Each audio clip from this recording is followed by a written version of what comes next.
어제 PD수첩에서 요즘 부동산 시장의 문제점들, 버블이 빠지고 영끌 세대가 고통을 받고 있는 거, 그런 내용들을 방송을 했어요. 그러면서 그 많은 이제 영끌하신 분들이 부동산 강사들, 전문가들, 유튜브들 얘기를 듣고 샀다, 막 그런 얘기들을 방송에 나왔어요. 그래서 이제 요즘 나오는 게 이제 영끌 오적이라는 얘기가 나오잖아요. 근데 이게 심각했던 게 뭐냐면 2020년, 21년에 많은 사람들이 영끌을 했는데 그때 집을 산 사람들이 103만 가구라는 거야. 그리고 다주택자들은 물론 거기서 집을 팔았겠죠. 무주택자들이 집을 파는 경우보단 다주택자들이 집을 팔았겠죠. 그러면 그거를 우리 젊은 그 20대, 30대에 영끌 하시는 분들이 가득 받아가지고 산 거예요. 물론 이제 투기성 거래를 한 사람들도 있어, 분명히. 뒤에서 제가 얘기하겠지만. 자, 그런데 이제 본인이 산 거니까 일단 본인이 잘못을 했는데 그렇지 않습니까? 본인이 결정한 거잖아요. 그 부동산 전문가들이 사라 지금 사는 게 제일 싸다라고 이야기했으니까 했지만 그걸 본인이 듣고 결정한 거니까 1차적으로 본인에게 문제가 있는 거고, 두 번째로는 분명히 그 전문가들도 문제가 있어요. 제가 요번 시장에서 느낀 게 뭐냐면, 소위 그 잘 나가는 전문가들이 몇 명 있잖아요. 이제 그런 사람들이 굉장히 오만과 독선에 빠져 있어. 마치 자신이 얘기하는 건 자신이 이야기하는 대로 부동산은 다 전개가 된다라는 거죠. 그게 사실 여러분, 그거 자체도 문제가 있어요. 세상에 우리나라 부동산 시장이 몇 천조의 시장이 될지도 모르는 시장인데, 그리고 우리 국가 경제의 어떤 건설 부분이라는 게 엄청나게 큰 포지션인데, 그 몇 사람이 영향력을 가진다는 것 자체는 말이 안 되는 거잖아요. 근데 마치 자기가 얘기하는 대로 무조건 된다. 그리고 무조건 지금이 가격이 제일 싸니까 사라. 자, 여러분, 전문가들은 저는 그렇게 하면 안 된다고 생각하는 사람이야. 전문가들은 그 시장의 균형점을 잡아줘야지. 너무 가격이 올라올 때는 오히려 눌러줘야지. 오히려 사람들을 자제시켜줘야지. 왜냐면 가격이라는 거는 사이클이 있는 거잖아요. 고점 오쳤다 내려오고 폭락을 하고 그리고 가격이 거품이 낄 때는 말 그대로 공급은 적게 되고 막 수요가 몰릴 때 그런 거잖아. 자, 그리고 생각을 해보세요. 본인의 입장에서는 어떤 철학이 있어가지고 그걸 얘기를 한 거잖아요. 집이라는 거는 계속 우상향을 하니까 어차피 지금 비싸게 사도 떨어지더라도 올라간다 다시. 이제 그게 소위 말해서 그 우상향론 아니에요?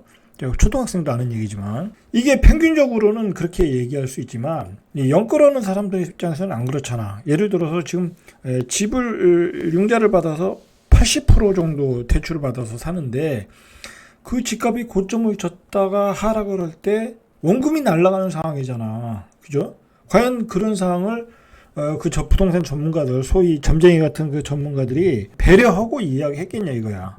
배려 안 하고 이야기했다고 생각하거든요. 그 사람들이, 이 영끌하는 사람들이 어떻게 집을 사는지를 모르질 않아요. 모르질 않는다고. 그리고 절대로 그렇게 사도 손해를 안 본다고 생각을 하고 그렇게 펌프질을 한 거야. 그러나 결과는 어떻게 됐냐고. 지금 영끌하신 분들 엄청나게 큰 고통에 살고 있어 지금. 지금 그 사람들이 샀던 그 집값은 거의 다 날라갔잖아요. 그때 올라갔던 그 상승분이 다 날라가고, 상승분이 날라가는 게 아니라 자기가 산 가격에서도 몇 억씩 빠졌어.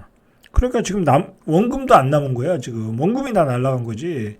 자, 그러니까 그 사람들이 얼마나 이 악이 바치겠냐고. 그래서 영끌 오적이 나왔다는 거예요. 그래서 제가 얘기하고 싶은 거는 진짜 옛날에 전문가들은 안 그랬거든요. 그 소위 부동산 이렇게 글을 쓰시고 하시는 분들은 안 그랬거든. 그리고 그런 사람들은 옛날에 부동산 강의도 안 했단 말이야. 특별히 상담을 했는지 모르겠지만 다른 이제 공적인 기능을 가지고 전문가 역할을 하면서 시장을 올바른 정보, 객관적인 정보를 전달하려고 했는데 요즘은 안 그래. 본인은 부동산 강사도 하고 뭐 그런 사람들이 대부분이잖아. 대부분이 강사들이 그래요. 그리고 상담도 하고 그런데다가 자기는 또 다주택자야. 그 사람들 강사도 다 다주택자들이잖아요. 그런데다가 집값을 계속 사래. 그럼 대한민국 사회가 어떻게 되냐고. 집값이 뭐 엄청나게 올라가면 젊은이들이 일할 의욕이 나겠냐고. 그래서 옛날에 전문가들이 그렇게 펌프질을 안 한 거예요. 근데 요즘에 이번 사이클의 전문가들은 공동체 의식, 공공의 의식 이런 것도 하나도 없이 그냥 마구 자기 고집대로 자기가 가지고 있는 개똥 철학 가지고 아주 그 경제를 피폐하게 만들고 젊은이들의 그 어떤 그 경제 상황을 피폐하게 만들었다. 라고 저는 생각을 해요. 자, 지금 보세요. 4억을 주담대 받은 사람이 월 171만 원에서 241만 원을 낸다는 거야. 자, 이거 버틸 수 있겠어요? 그러면 그렇게 그때 펌프질 했던 사람들이 앞으로는 금리가 올라간다라는 걸 알았을까요? 몰랐을까요? 그런 얘기는 하지도 않았다는 거야. 문제는. 여러분들이 실수했던 거는 이 부동산 그 소위 그쪽에 있는 강사들 얘기만 들은 게 실수란 거야. 그 사람들은 상승할 때는 그 예측이 맞아. 그러나 하락할 때는 예측이 틀리다라는 거야. 그 사람들은 절대로 하락을 한다고 얘기를 하질 않아요. 잠시 조정받고 올라갑니다라고 얘기를 해. 그렇기 때문에 여러분들이 지금 굉장히 많은 휴익증에 시달리고 있는 거야. 있어야 되고, 이런 대한민국의 거대한 어떤 경제의 핵심이 되는 어떤 이런 시장에, 어떤 그 부동산 시장에 몇 사람의 지나친 영향력은 굉장한 사회적 부작용을 일으킨다라고 저는 생각을 해요. 좀 본인들도 삼가를 하고, 생각을 해보세요. 그렇게 해서 103만 가구가 고통을 받는다고 생각을 해봐. 103만 가구면 곱하기 4 해봐. 400만이 고통을 받고 있다고 생각을 해보라고. 당신 때문에 400만이 고통을 받고 있다고 생각을 해보라고.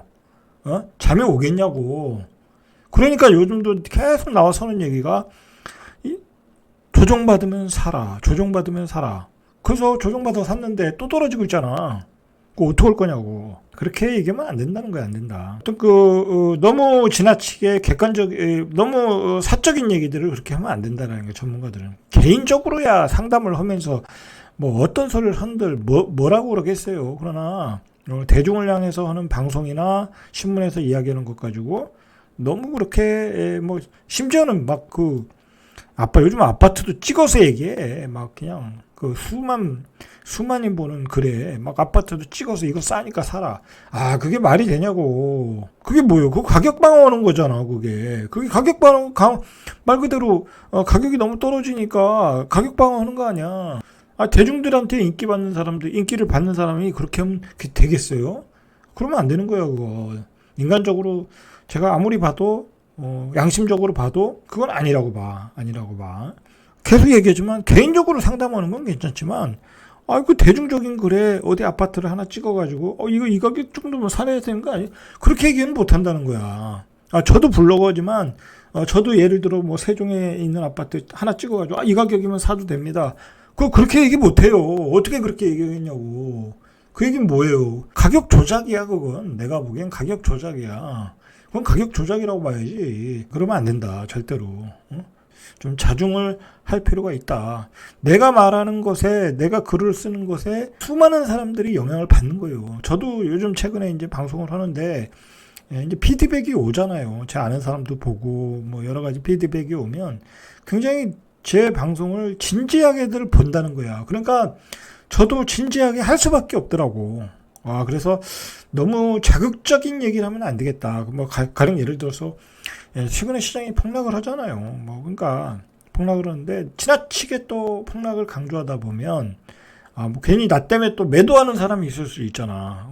너무 손해를 보고 매도하거나 또는 뭐 사야 될 사람이 매수를 못하는 경우도 있잖아. 참 이게 딜레마예요. 이게 방송이라는 게 이게 딜레마야. 그래서 개인적으로 만나면은 뭐 조금 더 다르게 이야기할 수 있는데 이 방송은 또 어떻게 보면 분명하게 또 이렇게 어떤 색깔을 가지고 얘기해 줄 필요는 있거든요. 그러다 보면 강조하다 보면 그걸 잘못 받아들이는 사람이 있을 수도 있겠다라고 해서 가능한 한 조금 이 밸런스를 맞춰서 좀 이야기를 해야 되겠다라고 생각을 하고 방송을 진행을 할 겁니다.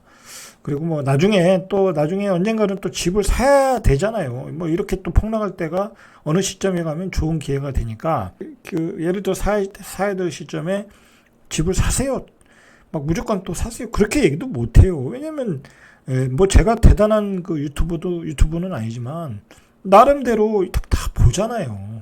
보고 제 방송을 보고 또 따라하는 유튜버들이 있을 거 아니에요. 그러면 파급력이 있다고. 왜냐면 저는 최소한 자신 있게 얘기한 거는 고점 얘기했고 그다음에 이 바닥이 언제이고 그런 것들은 제가 자신 있거든요. 그러면 저희 강점을 아는 다른 유튜버들이 따라한다고. 자, 그러다 보면 어떻게 되냐면 그게 또 다른 유튜버들이 확대 재생산을 하다 보면 그때 또 이게 가격과 시장을 왜곡할 수도 있다라는 거야. 그래서 어느 시점에는 이것도 좀 자중을 해야 되겠다라는 생각이 들고, 자, 어느 시점에는 뭐 개인적으로는 그렇게 뭐 상담을 하고 뭐 그러고 싶지는 않아요. 그렇게는 너무 또 시간이 많이 들고 그래서 그래도 어느 시점에서는 꼭 저희 팬들이 있잖아요. 팬들들. 그분들은 또 짐을 사야 되잖아. 바닥에서.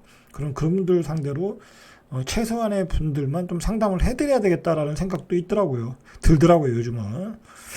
자, 하여튼 뭐 그렇게 그런 얘기를 먼저 이야기하고요.